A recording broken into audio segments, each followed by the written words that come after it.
Chapter 10 On the Custody and Education of Infants 36 and 37 Vict. C. 66, Sect. 25, Subsect.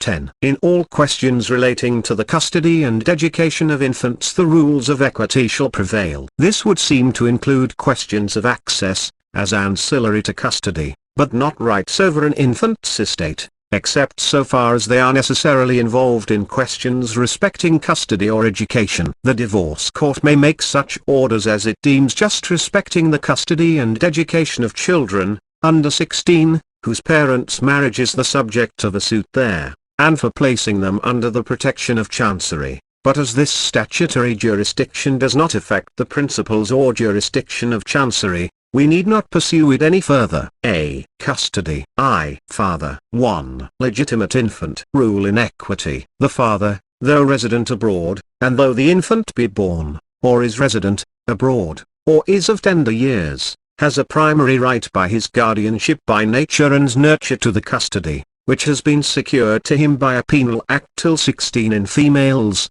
the mother having access, at least if the infant be a ward of court. The wardship of infants is assigned to the Chancery Division of the Supreme Court. An infant becomes a ward of court immediately an action is begun for or against him relating to his property or person, or an order is made, even on summons in chambers, without suit, for payment of a legacy for his maintenance, or of the income of a fund paid in under the Trustee Relief Act, or where the order is simply for appointing a guardian, but not on an application under the Infants Settlement Act. So essential is property, in order to give the court the means of enforcing its jurisdiction, that, where there is none, it is usual to settle on the infant and pay into court even a nominal sum, e.g., 201, or 1001, in order to fulfill the object of the court in requiring property, viz., its having the means of applying it for his use and maintenance, though no substantial use can be made of a nominal sum.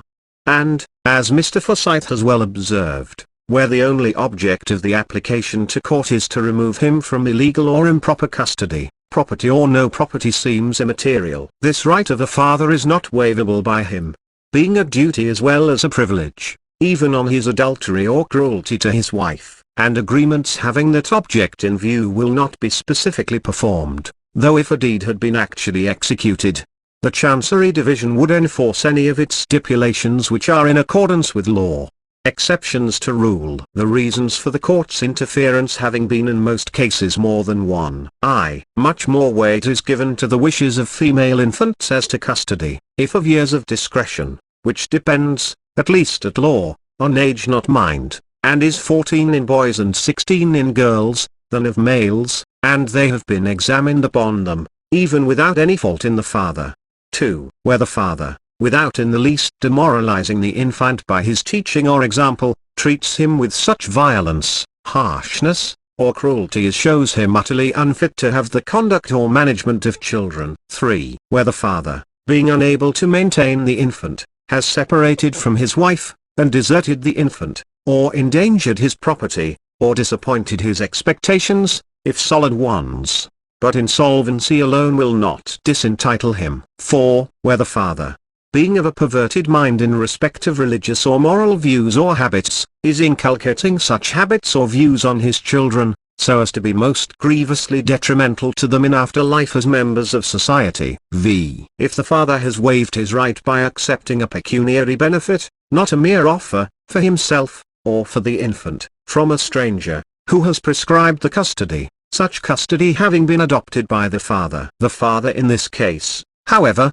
will be allowed access. This waiver is distinguished from the prohibited waiver mentioned above. 9. On the ground, according to Mr. Tudor, that it is not, as the former, a merely executory contract still in theory, and unperformed, but that it has been carried into execution by acts done, e.g., the giving up the custody and acceptance of the benefit. The court may order access, or the custody, to the mother till 16, subject, in the latter case, to access of the father or guardian. This, however, is a statutory rule rather than one of equity. Parents will be restrained from taking the infant abroad, if a ward of court, X, without leave. This, however, does not necessarily involve removal from the custody. 2. Illegitimate infant. A bastard being nullius filius. The father has no legal right to the custody, but if bound to maintain him under the Poor Law Acts, it would seem he has. 2. Mother. Father being dead, and no testamentary guardian. She is spoken of in courts of equity as guardian by nature, that is, till 21 in males, and 21 or marriage in females, and nurture, i.e., till 14 in both sexes. 1. Legitimate infant. Infant under the age of discretion. Rule in equity. The custody by the mother, who is within 24 and 25 vict. c.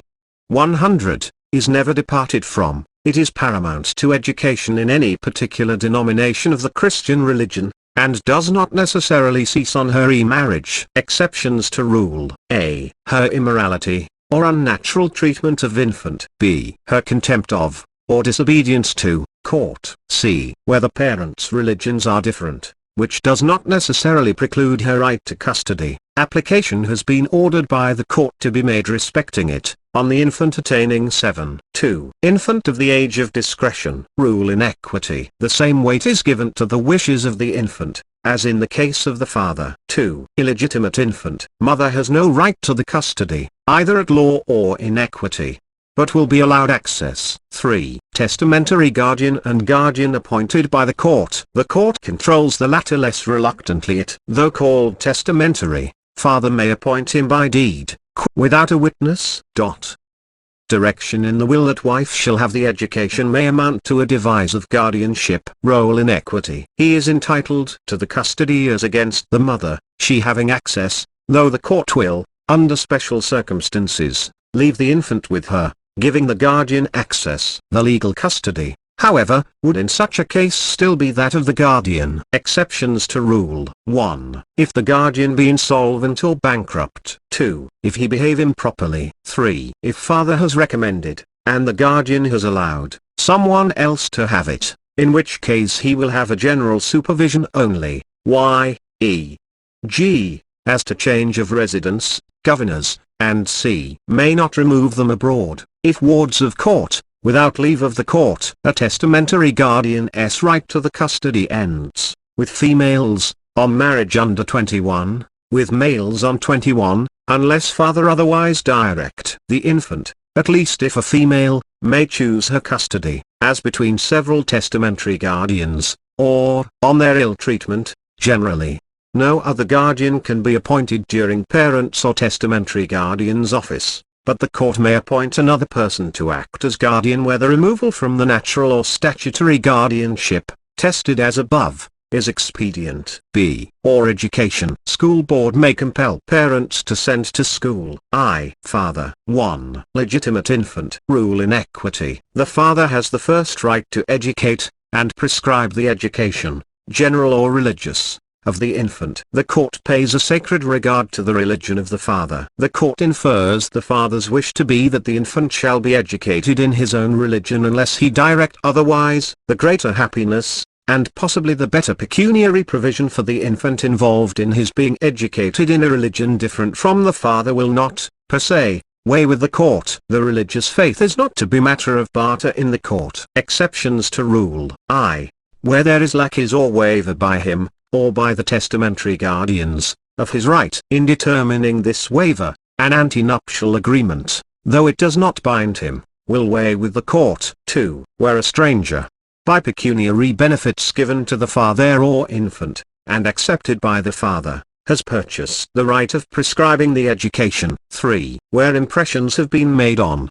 or permanent opinions different from the father's have been formed by, the infant, if of years of discretion, or a precocious child of tender years. 4. Where he is morally unfit to have the education. 2. Illegitimate infant. Being nullius filius, father has no right to the education, having none to the custody. 2. Mother. Father dead, no testamentary guardian has a right to prescribe the secular education. As to the religious education, the same rule and exceptions as in case of father. 3. Testamentary guardian, including mother, and court guardian. Rule in equity. He may regulate the mode and place of education, subject to the wishes of the father, and, in the case of court guardians, subject to order of the court first obtained, must bring infant up in same religion as father, unless he or the court direct otherwise. See, habeas corpus has only to do with custody, not education. It was,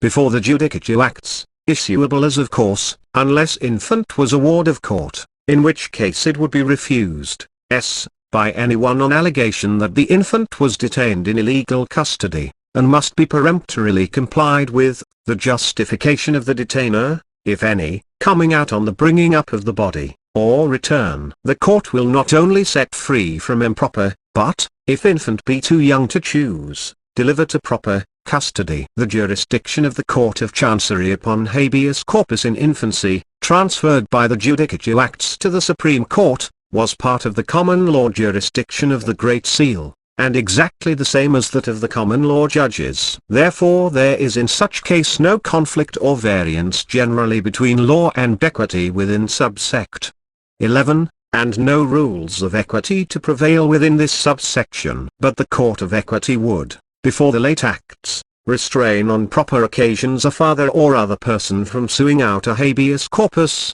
or proceeding on it, if sued out,